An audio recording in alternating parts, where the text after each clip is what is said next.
नमस्कार। राम राम साथियों, क्या आपको नहीं लगता कि हम भारत के अंदर अपने आप में ही हम लोग गुम होते जा रहे हैं, सीमित से होते जा रहे हैं।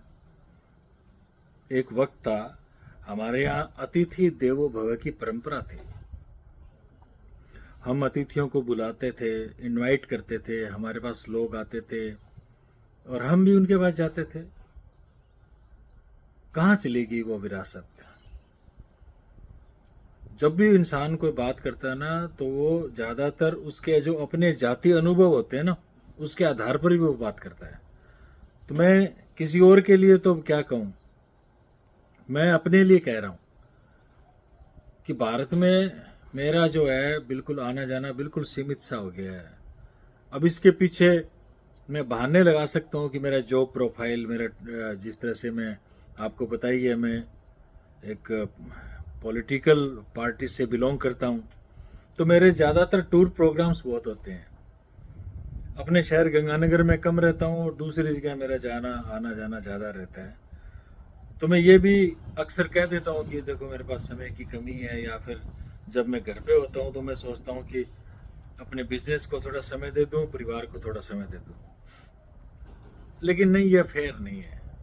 इंसान चाहे कितना भी व्यस्त हो, लोगों के साथ इन टच रहना चाहिए। ये उसकी उसकी खूबी होनी चाहिए, उसकी खासियत होनी चाहिए ये।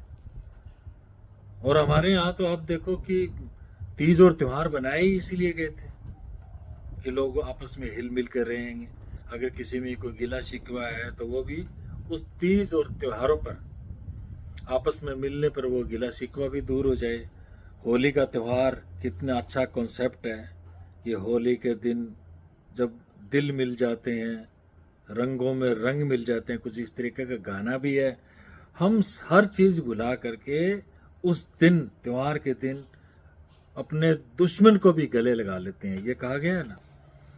आज कहाँ है तीज और त्योहारों की रौनक, होली दिवाली की रौनक? बिल्कुल नहीं है। डे बाय डे कम होती जा रही है। तो इस बात का ये परिचायक है कि हम लोग, भारतीय लोग, जिसकी परंपरा इतनी महान है, हम लोग सीमित हो गए हैं, अपने आप में गुम हो गए हैं। हम ना तो किसी को बुलाना चाहते, ना हम किसी के पास जाना चाहते। मेरी बात से आप इत्तेफाक अगर रख रहे हैं ना, तो अपनी प्रतिक्रिया जरूर दें कमेंट के अंदर। लेकिन मुझे यहाँ पे ऑस्ट्रेलिया आए हुए मुझे 1 महीने से ज़्यादा हो गया। मैंने यहाँ पे देखा, मुझे बड़ी खुशी है इस बात की कि यहाँ जो बच्चे पढ़ रहे हैं, जो भारतीय परिवार रह रहे हैं, उन्होंने भारत की इस मिसाल को जिंदा रखा है। 1 महीने से ज़्यादा मुझे आए हुए हो गया। ऐसा कोई शनिवार या रविवार नहीं बीता है। हर शनिवार और रविवार को या तो हम सह परिवार कहीं डिनर करने के लिए गए हैं, या तो फिर हमारे पास कोई सह परिवार आया है ना। कितनी अच्छी बात। कोई आसान नहीं है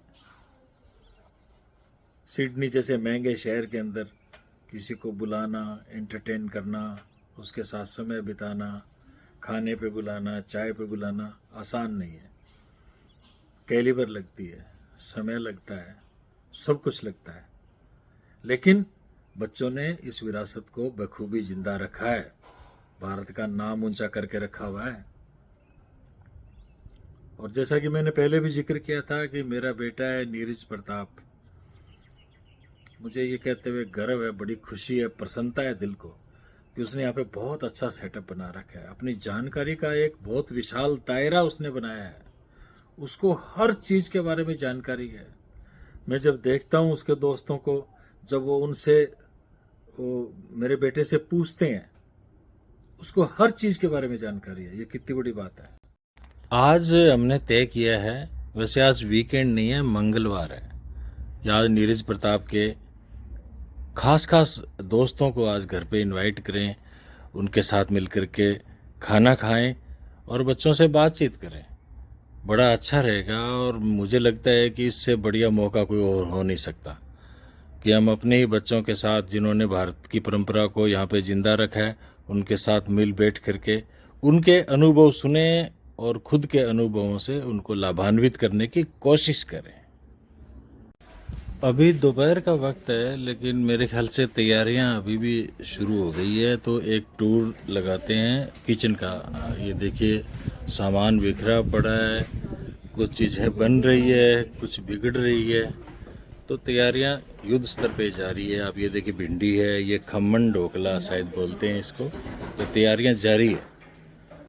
वैसे तो मेरा पूरा परिवार यहाँ पे रह रहा है और बच्चे भी अपना योगदान देने में पीछे नहीं है। वो भी अपना योगदान दे रहे हैं। आप देख ही रहे हैं, खरामा खरामा तैयारियां चल रही है। और बैक यार्ड पे नज़र डालते हैं। देखो, यहाँ भी चेयर लग गई है। भतीजा परमजीत देखो प्याज फ्राई कर रहा है। यहाँ के प्याज का कलर देखो कितना अजीब सा है। हमारे यहाँ भी कुछ कुछ कलर ऐसे ही होता है, लेकिन ये बहुत ही फास्ट सा है। यहाँ की कई जो सब्जियां हैं वो काफ़ी अजीब सी हैं। आपको कभी दिखाऊंगा मौका मिला तो। पार्टी चाहे छोटी हो या बड़ी हो, नौजवान बच्चे बारबेक्यू ग्रिल का बेसब्री से इंतजार करते हैं, जो अभी बैक यार्ड में लगी है। वहां पे लेके चलता हूँ आपको। मैं चुपके से बैक यार्ड में आया हूँ, परमजीत ने देख लिया। नौजवान बच्चे कहते हैं कि हम लोग जिम जाते हैं ना, तो हमें प्रोटीन डाइट की आवश्यकता है। तो यहाँ बैकयार्ड में वो बारबेक्यू से अपनी प्रोटीन डाइट ले रहे हैं। प्रोटीन डाइट देख करके वो बड़े खुश हो रहे हैं और अपना एंजॉय कर रहे हैं। कोई हर्ज नहीं है। अच्छा खाओ, अच्छा बोलो, अच्छा सोचो।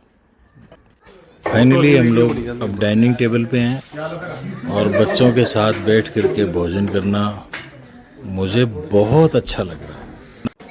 वास्तव में खाना बहुत टेस्टी बना है, बहुत यम्मी फूड है। आज सिडनी में गंगानगर के टेस्ट की महक फैली हुई है।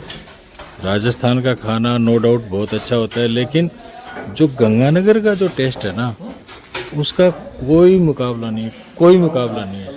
पूरे हिंदुस्तान में सबसे अच्छा जो टेस्ट है खाने का, वो गंगानगर का है। खाने के बाद हम सब लोग एक फैमिली फोटो क्लिक करने के लिए पार्टी हॉल में इकट्ठा हुए हैं। अभी कुछ लोग और आ रहे हैं। जब वो आ जाएंगे तो एक यादगार फोटो हम लोग क्लिक करेंगे, जो हमेशा याद रहेगी। खाने के बाद बच्चे अब चहलकदमी करने के लिए जा रहे हैं। तो मुझे एक लाइन याद आ रही है कि जिस ओर जवानी चलती है उसी ओर जमाना चलता है। तो आपसे विदा चाहता हूँ। गुड नाइट, शब्बा खैर, जय हिंद।